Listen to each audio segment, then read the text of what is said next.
I hope you're all doing well. In this video, we are going to be solving some more problems involving exponents. Okay. Now, to start with, the problem that we have right now is x power a divided by x power b whole raised to the power of a plus b multiplied by x power b divided by x power c the whole raised to the power of b plus c again multiplied by x power c divided by x power a the whole raised to the power of c plus a. Okay, this is the expression that we are going asked to find the value for. Now, for my first step, what I would like to do is I would like to bring the denominator to the numerator. For this, I'd be applying this property. Okay, whenever we are dividing two terms, okay, having the same base but they are having different powers, it simply means that I have to keep the base constant and subtract the power of the denominator from the power of the numerator. That is, x power a divided by x power b gives me x power a minus b. This is what is the property. This is nothing but is a derivative of this property. X power a into x power b would give me x power a plus b. This we have already seen. That is, when we are multiplying two terms having the same base but different powers, I will keep the base constant and I just need to add the sum, add up both the powers and raise the base to that sum of those powers. The same thing if I apply it conversely, when we are dividing the two terms, instead of adding the powers, I just need to subtract the power of the denominator from the power of the numerator. So within the brackets of this expression, if you see here in the first expression, x power a by x power b is what is given inside the bracket which has been raised to the power of a plus b. Now, inside the bracket, I want to make it into one term. Instead of having it as a division, a numerator and denominator, I want to make it as a single term x. Okay, the base remains the same. Applying the property, I'm going to be getting a minus b. The whole of this raised to the power of a plus b. Okay, I have applied the first property over here and I have got this as the simplification for the first expression. Now, following the same for the second expression, x power b divided by x power c will give me x power b minus c the whole raised to the power of b plus c. Then doing it for the third expression as well, x power c divided by x power a will give me x power c minus a. Okay, let me put all of these in brackets. The whole raised to the power of c plus a. This is my first step. Now, for the second step, we'll be applying another property. This property is that when I already have a base raised to a power, and if I'm raising it to another power, it simply means that I have to multiply the powers. That is, x power a whole raised to the power of b will give me nothing but x raised to the power of a into b or ab. Okay, that is, already a base has been raised to a power which once again I'm raising to another power. I simply have to multiply the power and the product of both these powers will be the power to which the base is being raised. Applying this property, I'll be getting x power a minus b into a plus b. We all know this algebraic formula. A minus b into a plus b is nothing but a square minus b square. A square minus b square. Now multiplied by x power b minus c into b plus c. So that would give me b square minus c square. Again multiplied by x power c minus a into c plus a. This is going to give me c square minus a square.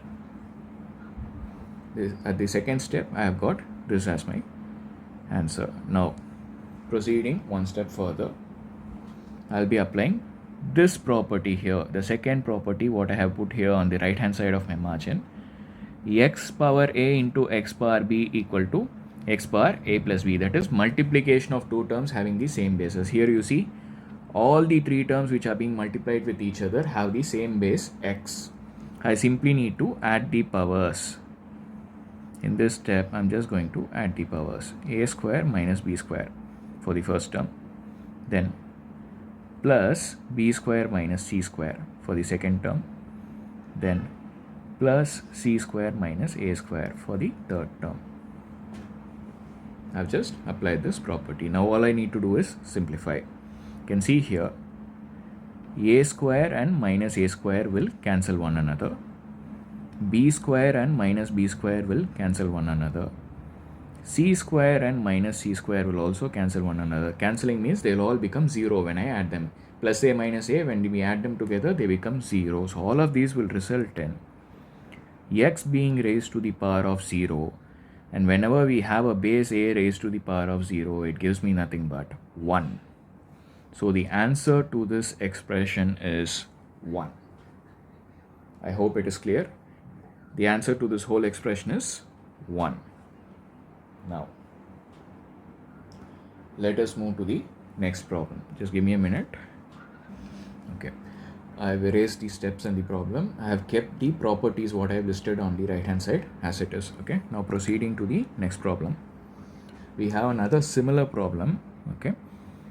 Here we are given x power b plus c by c minus a whole raised to the power of 1 by a minus b multiplied by second term x again raised to the power of c plus a by a minus b the whole raised to the power of 1 divided by b minus c again multiplied by x raised to the power of a plus b by b minus c whole raised to the power of 1 divided by c minus a.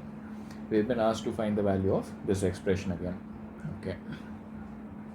Now, here, first property that we are going to apply is this one. X power a whole raised to the power of b gives me x power ab or x power a into b. We just need to multiply the powers. Okay.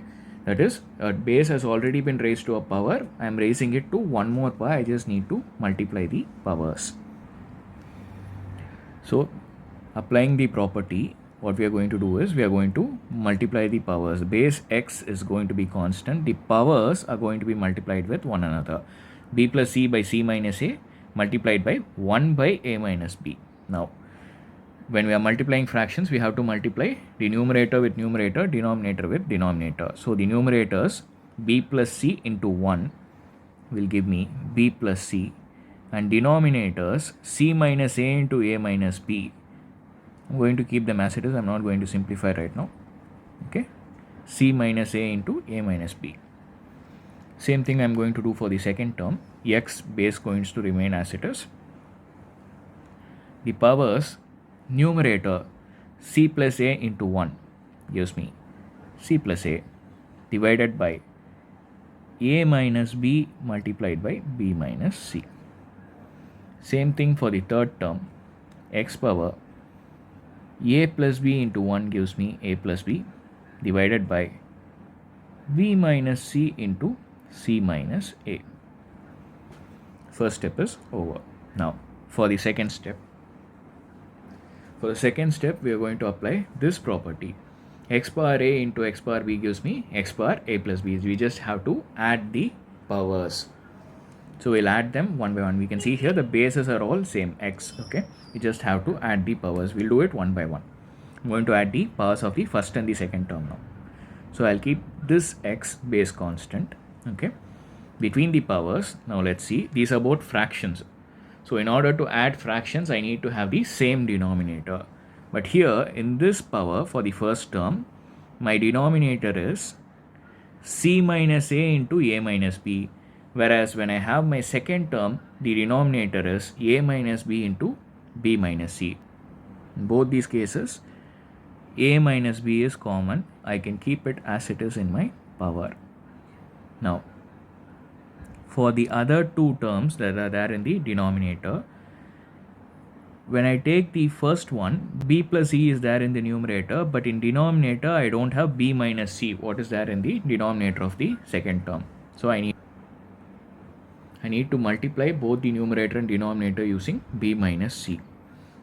So when I multiply b plus c with b minus c, I'll be getting b square minus c square, and in denominator I'm going to have b minus c. Same way, this part of the denominator, c minus a, which I have here but not in the second term. Second term I have only b minus c, which we have taken care of. Now c minus a is there. I want to bring it here, so I will multiply it with the second term. C plus a into c minus a will give me c square minus a square.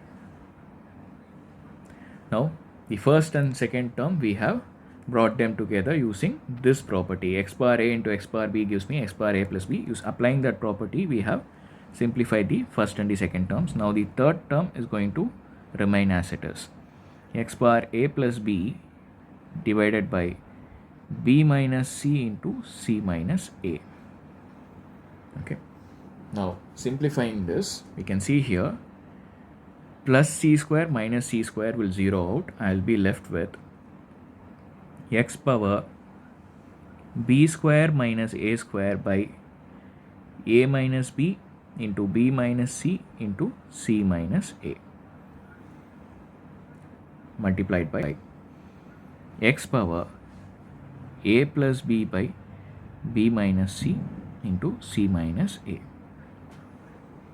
Now I want to simplify these two terms using this same property again, x bar a into x bar b.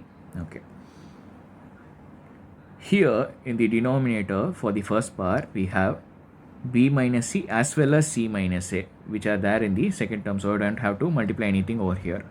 But for the second term, I don't have a minus b, which is there here in the power of the first term but not there in the power of the second term. So denominator, common denominator is going to be a minus b, b minus c, c minus a. Why? Because here in both these denominators we have b minus c into c minus a. Only thing extra that is there in the first term is a minus b. I need to bring it there. So the numerator of the first term is going to remain as it is. I have to multiply the numerator of the second term with a minus b in order to bring it as a common denominator. So a plus b into a minus b will give me a square minus b square.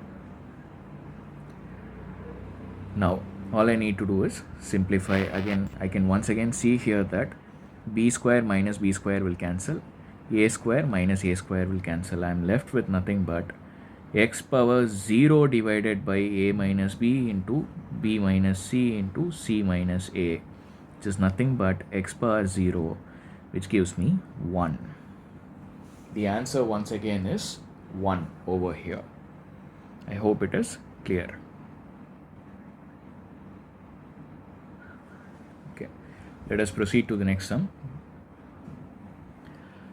Now for the next sum, we have another similar sum. Okay, we've been asked to find the value of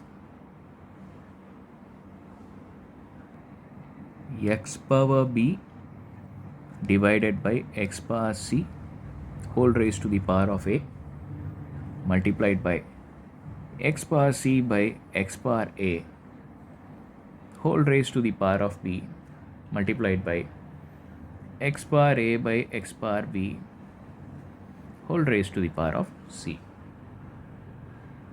This is a very simple sum. Having done the previous sum, this is quite simple. First step, what are we going to do? We are going to bring the denominator to the numerator inside the bracket. So it will give me using this property. First property, what is written here? X bar a by x bar b gives me x bar a minus b. So once I simplify this inside the bracket, x power b divided by x power c is nothing but x power b minus c whole raised to the power of a. Same thing I'm going to do for the next two terms. X power c minus a whole raised to the power of b multiplied by x power a minus b whole raised to the power of c. Now we are going to apply the third property mentioned here. X power a whole power b gives me x power ap. Just multiply the powers. So a into b minus c. That gives me ab minus ac multiplied by x power b into c minus a, bc minus ab multiplied by x power a minus b into c, again ac minus bc. Now the third step, we have the second property mentioned here. X power a into x power b is nothing but x power a plus b. We just have to add the powers. Bases are same. X over here is the same base. Power ab minus ac plus the power of the second term bc minus ab plus power of the third term ac minus bc. Now we can see that plus AB minus AB will cancel, plus AC minus AC will cancel, plus BC minus BC will cancel. Again I am left with x power 0, and this would give me the answer 1.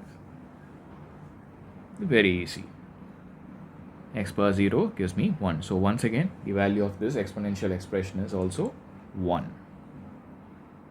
I hope you found this useful. Thank you and have a nice day.